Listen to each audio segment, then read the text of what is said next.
대한민국 근현대사를 성경적 세계관으로 알리고 전하는 대한역사문화원의 한국 근현대사 발효하기 특강입니다.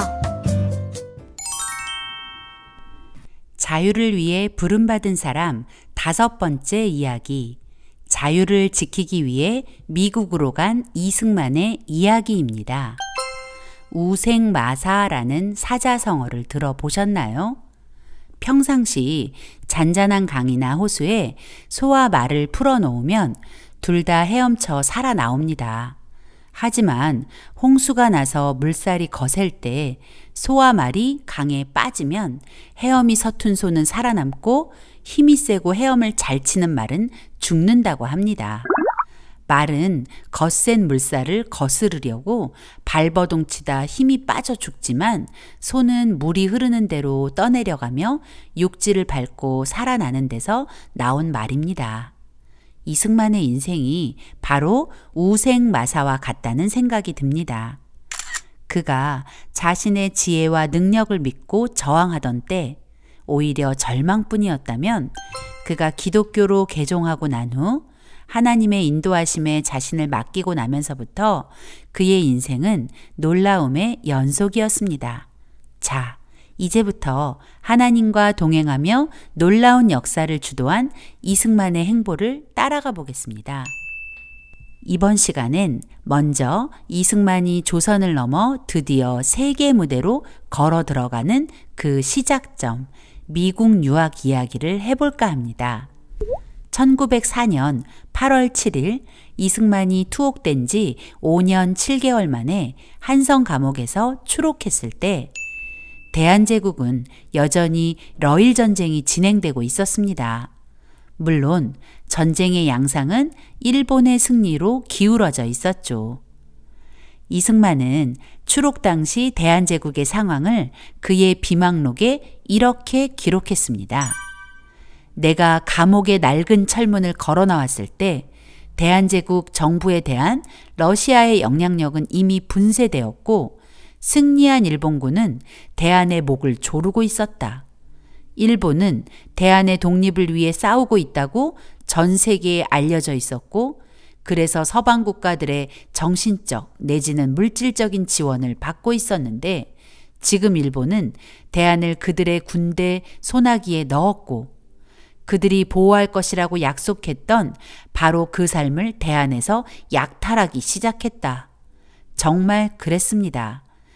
을사늑약이나 한일합방까지 갈 것도 없이 이미 조선은 일본의 소나기에 들어가 있는 상황이었죠. 그런데 이 상황이 전적으로 일본만의 만행일까요? 우리의 책임은 없었던 것일까요?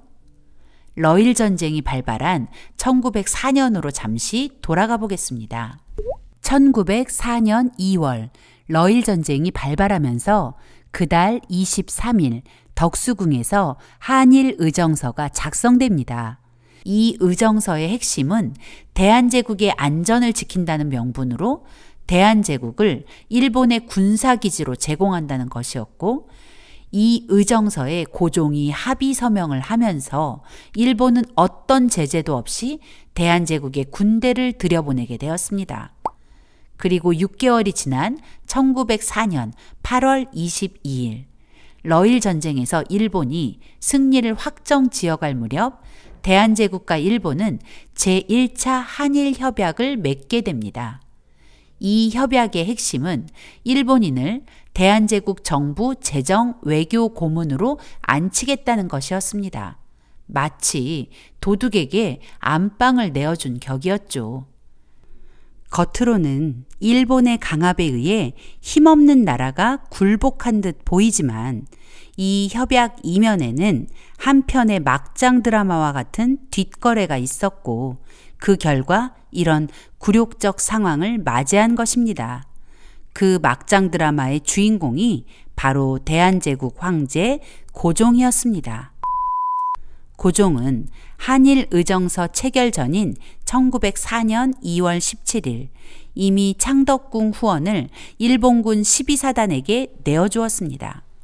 그리고 한일 의정서가 체결된 후인 3월 20일 일본은 이토 히로부미를 대한제국의 특사로 보내 고종을 아련케 했습니다. 일본의 특사 이토 히로부미가 고종을 아련한 목적이 무엇일까요? 바로 고종에게 뇌물을 안겨주기 위한 것이었죠. 이토 히로부미는 고종에게 선물이라며 30만 엔을 안겨주었습니다. 현재 가치로 환산해 보면 약 400억에 달하는 거금입니다. 뿐만 아니라 고종에게 경부선 철도 지분도 보장해주고 앞으로 경의선 철도의 지분도 보장한다는 약속을 해주었습니다. 게다가 그날 그 자리에 함께한 일부 대신들에게도 입막음용 뇌물이 제공되었던 것입니다. 그러니 8월 대한제국 정부에 일본인 재정 외교 고문을 안치는 제1차 한일협약에 동의할 수밖에요. 이 일을 지켜본 민영화는 이 분통 터지는 상황을 영국 공사관에 방문해 영국 공사 조던에게 전하였고 영국 공사관에서는 이 민망한 사건을 기록하여 영국 외무성 문서보존소에 보관해 둔 것입니다. 그런데 우리는 고종을 일본의 총구 앞에서 어쩔 수 없이 굴복한 불쌍한 개혁군주처럼 믿고 싶어 하죠. 그러나 분명한 사실은 을사늑약 체결 전 이미 고종과 일부 조정 대신들이 일본에게 돈을 받고 대한제국을 넘겼다는 것입니다. 이런 위기의 상황에 대한제국 조정 대신 중 나라를 걱정하던 한규설과 민영화는 고종에게 조미수호 통상조약을 맺은 미국에 밀사를 보내 일본으로부터 벗어날 길을 모색하려 했습니다. 조미수호 통상조약은 1882년 조선이 서양 나라와 맺은 첫 번째 국제조약으로 미국과 맺은 것이었습니다. 전문 14조로 이루어진 이 조약의 제1조, 조선이 제3국으로부터 부당한 침략을 받을 경우 조약국인 미국은 즉각 이에 개입, 거중 조정을 행사함으로써 조선의 안보를 보장한다 라는 조항이 있었기 때문에 한규설과 민영화는 이 조항을 근거로 고종에게 미국의 밀사를 파견할 것을 추청한 것입니다. 두 사람이 추천한 밀사는 다름 아닌 이승만이었죠. 그러나 고종은 달가워하지 않았다고 합니다. 하지만 한규설과 민영환의 끈질긴 설득으로 이승만은 대한제국 조정의 밀사가 되어 미국으로 떠나게 되었습니다. 이 사진은 이승만이 미국으로 떠나기 전 가족과 함께 찍은 사진이죠. 이승만은 대한제국이 발행한 여권을 가지고 1904년 11월 4일 대한제국의 독립을 호소하기 위해 대한제국 조정의 밀사로서 대한제국을 떠나 태평양을 건너 미국 워싱턴을 향해 길을 나섰습니다. 이승만은 1904년 말 드디어 미국 LA에 도착했습니다. 그곳에서 먼저 미국에 와 있던 신긍우, 신흥우 형제 그리고 배제학당 학우들과 재회할 수 있었습니다. 미국에 도착한 것은 1904년 말이었지만 이승만은 곧바로 루즈벨트 대통령을 만날 수는 없었습니다. 이듬해인 1905년 8월 4일이 되어서야 그 만남이 이루어졌죠. 이승만이 미 합중국 대통령 루즈벨트를 만나 대한제국의 위태함을 알리고 대한의 독립을 보존할 수 있도록 도움을 청하러 가는 길에는 그 당시 하와이에 살던 윤병구 목사가 동행했습니다. 이승만과 윤 목사가 루즈벨트를 만나러 가는 그날 뉴욕 타임즈에는 대한제국 조정의 밀사 이승만과 윤병구 목사가 시오도 루즈벨트 대통령을 만나 독립청원서를 제출하게 될 것이다 라는 기사가 실렸습니다. 이것이 바로 그날 이승만과 윤병구 목사가 루즈벨트 대통령에게 전달하려던 청원서입니다. 1908년 기자 맥켄지가 자신의 책 대한제국의 비극 부록으로 대한제국 독립 청원서를 수록했기 때문에 우리가 그 내용을 알게 된 것입니다. 두 사람은 뉴욕 동부 롱아일랜드 오이스터 베이 사가모어 힐에 있는 대통령의 별장에서 루즈벨트를 만나게 됩니다. 루즈벨트는 아주 예의 바르고 정중하게 두 사람을 맞아주었습니다.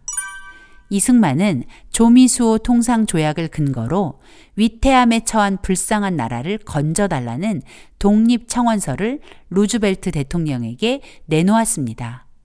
그러나 루즈벨트는 정중하게 지금 당장 그 청원서를 받아주지 못할 이유를 설명했습니다. 이런 공적인 문서는 사적으로 주고받는 것이 아니라는 것이었죠. 이 청원서를 대한제국 공사관을 통해 다시 자신에게 전달하라고 한 것입니다. 사실 이 말은 아주 정중히 거절을 통보한 것이었습니다. 하지만 루즈벨트의 속내를 알 길 없는 두 사람은 대한제국 공사관으로 향했습니다. 이승만과 윤병구 목사가 루즈벨트 별장에서 나왔을 때 수많은 기자들은 이 만남의 결과를 궁금해했습니다. 이승만은 기자들에게 대한제국 공사관을 통해 이 청원서가 대통령께 공식적으로 전달돼야 하기 때문에 우리는 지금 대한제국 공사관으로 간다고 말했고, 기자들은 오히려 자신들의 일인 양 두 사람을 재촉했습니다. 다음 날 새벽 두 사람은 워싱턴에 있는 대한제국 공사관에 도착했습니다. 당시 대한제국 공사관에는 공사가 공석이었고 공사서리가 그 업무를 대신했는데 공사서리는 김윤정이었습니다. 이승만은 김윤정을 통해 미 합중국 대통령에게 대한제국의 독립청원서를 공식적으로 전달해 줄 것을 요청하자 김윤정은 끝까지 거절했습니다. 김윤정은 이미 일본에 매수된 사람이었기 때문이었습니다. 사실 이런 결과가 나온 데는 이유가 있었습니다. 1905년 7월 29일 미국은 이미 일본과 비밀 조약을 맺은 상태였기 때문입니다. 그 조약이 바로 가스라 테프트 밀약입니다. 미국 육군 장관 테프트와 일본의 내각 총리 대신 가스라가 도쿄에서 맺은 이 비밀 협약은 두 나라가 서로의 식민지를 인정하고 간섭하지 않겠다는 것이었습니다. 그래서 루즈벨트가 대한제국의 청원서를 받아주지 않았던 것입니다. 이 일이 무산되자 이승만은 너무 큰 충격에 빠졌습니다. 이승만은 이 모든 과정을 자세히 민영환에게 편지로 알렸습니다. 편지 일부를 살펴볼까요? 다만 언제든지 기회 있는 대로 조미수호 통상조약을 인연하여 불쌍한 나라의 위태함을 건져주기 바랍니다. 하니 루즈벨트의 대답은 앞서 말한 것처럼 대한제국 공사관을 통해 공식적으로 청원서를 제출하라는 것이었습니다. 또 이승만과 윤 목사가 워싱턴에 도착했을 때 이승만을 놀라게 한 일도 적었습니다. 그 시로 뉴욕에 와서 기차를 타고 밤을 지나 아침에 워싱턴에 도착해 보니 각 신문에 모두 나고 벌써 우리가 워싱턴에 왔다고 났으니 이는 지금 우리나라 형편에 돈을 신문사에 준다 해도 이렇게 기사를 낼 수 없는 일이라. 목석 같은 마음을 가진 사람이라도 어떻게 기쁘지 않을까. 즉시 공사관에 가서 김윤정에게 청원서를 보이고 신문사에 돈을 줘도 기사 한 줄 나가기 어려운 상황에 이렇게 많은 신문이 대한의 일을 보도하는 기적 같은 일이 일어나 너무 놀라고 기뻐하는 이승만의 얼굴이 상상이 되시나요? 그런데 공사대리 김윤정은 결국 그 청원서를 받지 않았다는 거죠. 이승만은 그 분한 마음을 편지 말미에 이렇게 적었습니다. 실로 우리나라 원수는 일본 사람이나 러시아 사람이 아니오. 실로 돈에 팔려다니는 놈들이 우리의 제일 원수라 합니다. 이는 우리 말이 아니라 이 나라 사람들이 땅을 치며 하는 말입니다. 또한 다른 사람이 말하기를 너의 나라는 일본이 와서 마음대로 하여야 참 복이라고 합니다. 김가를 당장 파직시키거나 소환하시기를 바랍니다. 그것이 어려우면 내가 물고 뜯기라도 할 것입니다. 지금 우리의 현실은 어떻습니까? 우리 역시 나라는 어찌 되든 말든 자신의 이익만 생각하며 대한민국 국민으로서 책임을 다하지 않는다면 우리의 내일도 그때와 다를 바 없다는 것입니다.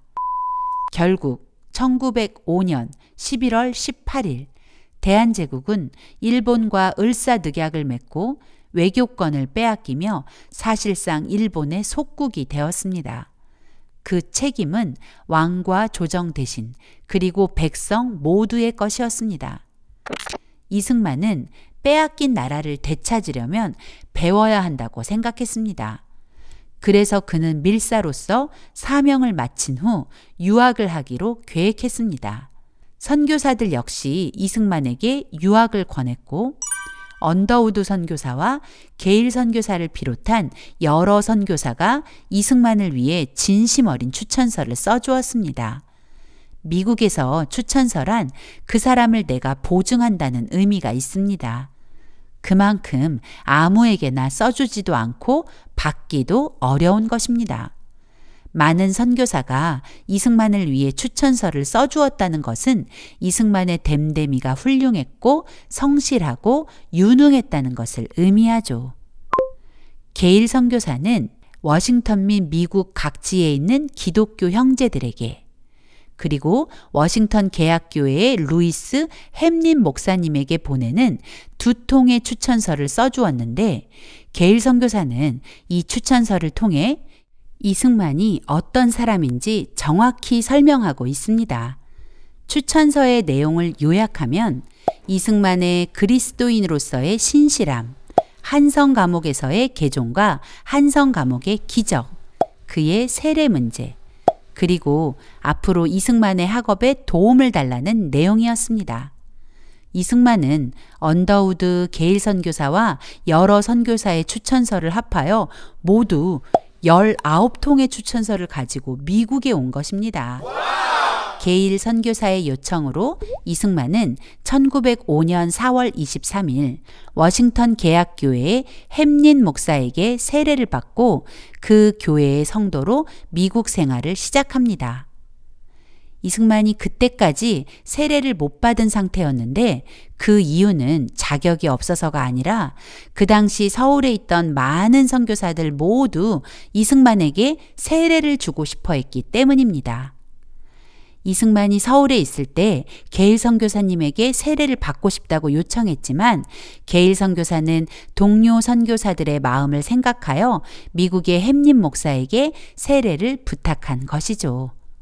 또 게일 선교사의 부탁대로 햄린 목사는 자신이 담임하는 워싱턴 개학교회의 성도인 조지 워싱턴 대학 총장에게 이승만을 추천했고 이승만은 조지 워싱턴 대학에 입학하게 되었습니다. 배제학당에서 공부한 학력이 인정되어 조지 워싱턴 대학 2학년 2학기로 편입하여 2년 동안 영어, 미국사, 유럽사, 프랑스어, 철학, 천문학, 경제학 등을 수강하며 1907년 6월 5일 학사학위를 받았습니다. 이어서 하버드에서 석사과정을 시작했는데요. 그는 1년 만에 석사과정을 마쳤다고 합니다. 정말 빠른 속도였죠? 1907년부터 1908년까지 1년 동안 미국사, 유럽사, 경제학, 국제법과 중재 등의 과목을 수강했고 19세기 이탈리아 건국과정 연구라는 제목의 논문으로 석사학위를 받게 되었죠. 논문 제목만 봐도 이승만이 얼마나 역사와 국제 정세에 관심을 가지고 있었는지 알게 됩니다. 사실 이승만의 하버드 시절은 너무나 큰 고통의 시간이었습니다. 1908년 3월 23일 미국 샌프란시스코의 친일 인사인 대한제국 정부 외교 고문을 맡고 있던 미국인 스티븐스가 저격당해 살해된 사건이 벌어졌습니다. 그를 저격한 사람은 전명훈과 장인환이었습니다. 당시 미국과 일본은 친밀한 동맹 관계를 맺고 있었고 대부분의 미국인들이 일본의 실체를 알지 못했던 터라 이 사건 이후 한인에 대한 미국인들의 태도는 얼음장같이 변했습니다.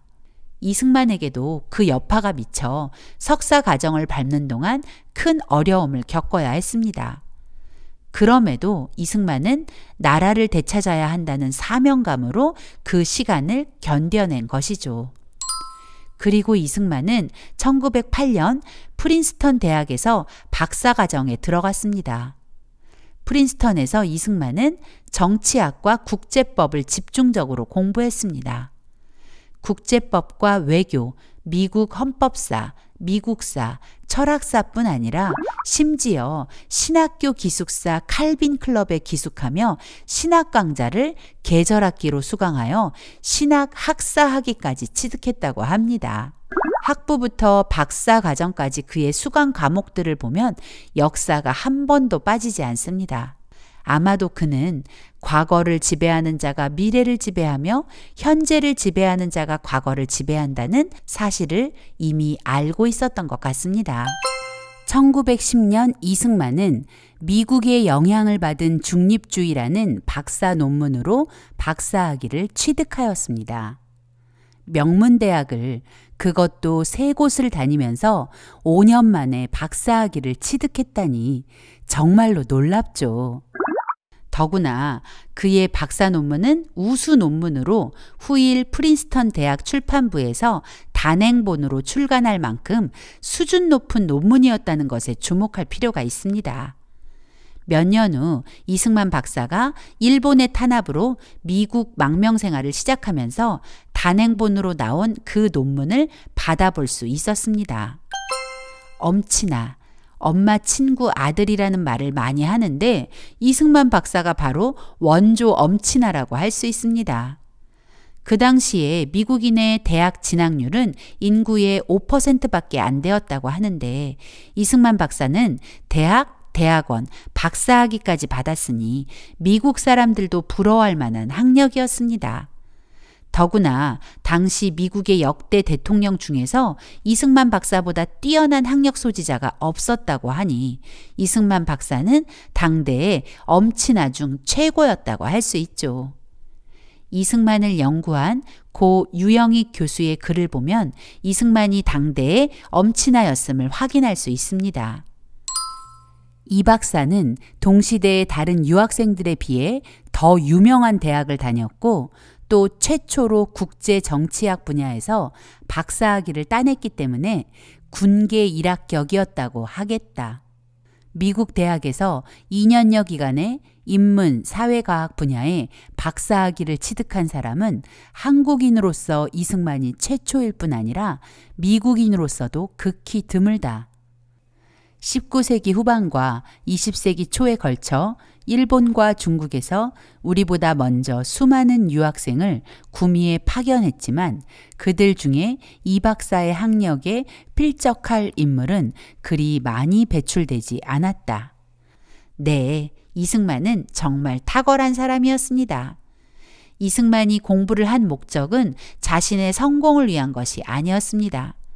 그의 마음엔 늘 조선의 독립이 가장 간절했습니다.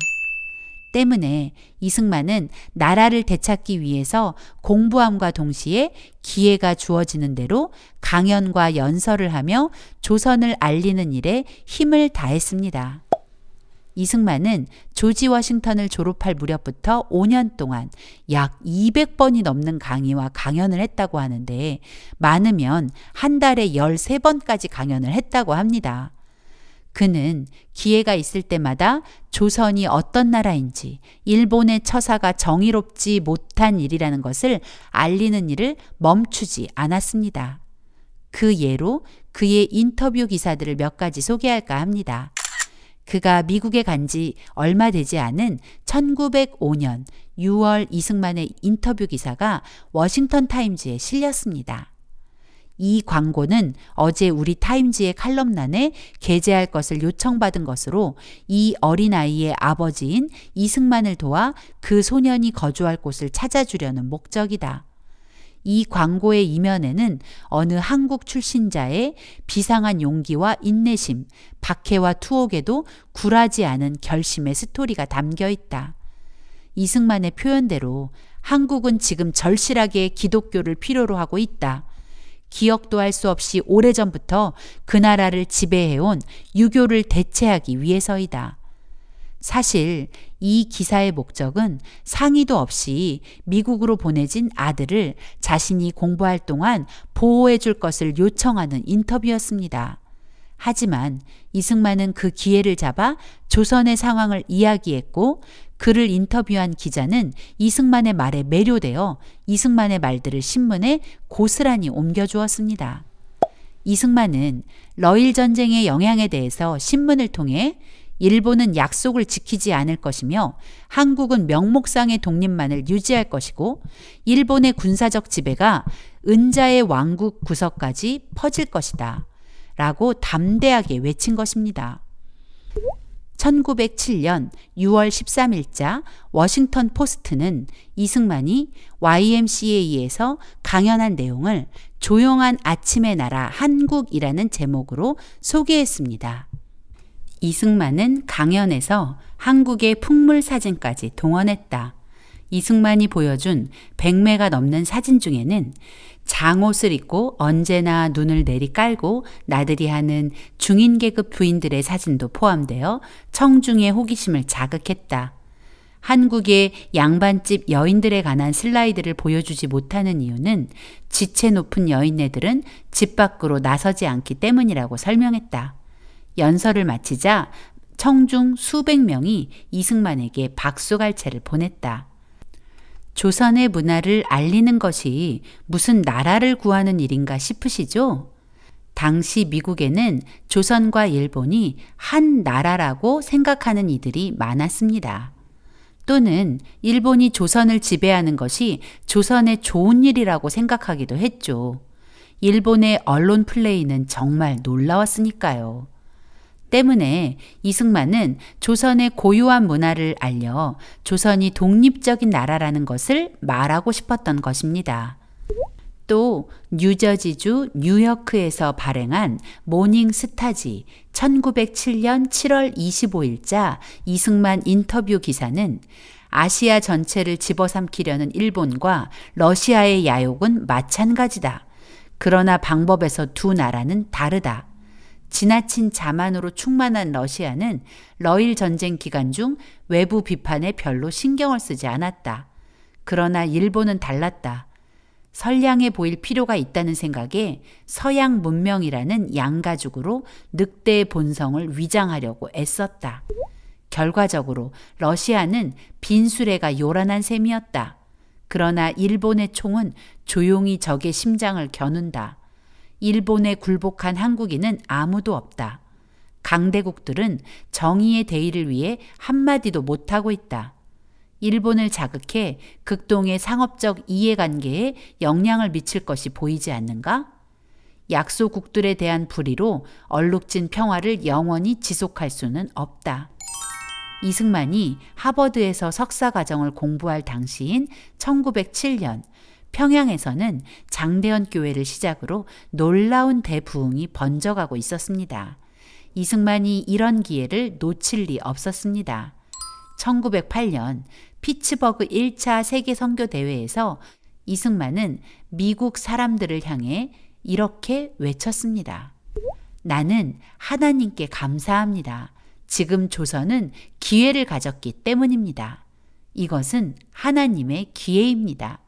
미국의 형제 자매들이여, 이것은 여러분의 기회입니다. 이러한 사정에 있는 나라가 무엇을 필요로 할 것인가 생각해 보시고 무엇을 하실 수 있는지 보살펴 주십시오.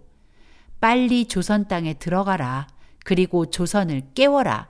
그리고 조선을 도우라는 호소이자 조선을 살리려는 필사의 외침이었죠. 이승만은 조선의 독립에 대한 의지를 꺾지 않았습니다. 1908년 1월 1일 콜로라도 한인 애국 동지 대표자 대회 연설에서 그의 굽히지 않는 독립의지와 간절함을 느낄 수 있습니다. 미국인들은 조선이 일본에 질 것이라 말한다. 그러나 그것은 피상적인 관찰이다. 조선의 역사는 일본보다 뛰어나다. 조선은 반만 년 이상 보존되어 왔으며 결코 지구상에서 말살되지 않을 것이다. 당시 일본은 아시아 연대론, 대동아 공영을 외치며 아시아 일대를 소나기에 넣으려 했습니다. 아시아 연대론이라는 것은 아시아의 모든 나라가 일본과 힘을 합쳐서 서양 나라를 막아내자는 터무니없는 주장입니다. 일본이 이런 말도 안 되는 주장을 펴고 있을 때 이승만 박사는 미국에서 일본에 의해 외교가 단절되어 버린 대한제국의 상황을 알리는 외교관의 역할을 감당하고 있었던 것입니다. 외교 통로가 단절된 상황에서 미국 대중에게 직접 대한제국의 독립이 위협받는 상황을 알리는 공공외교관으로 대한의 독자성과 정체성을 인식시키는 문화외교관의 역할을 감당하고 있었습니다.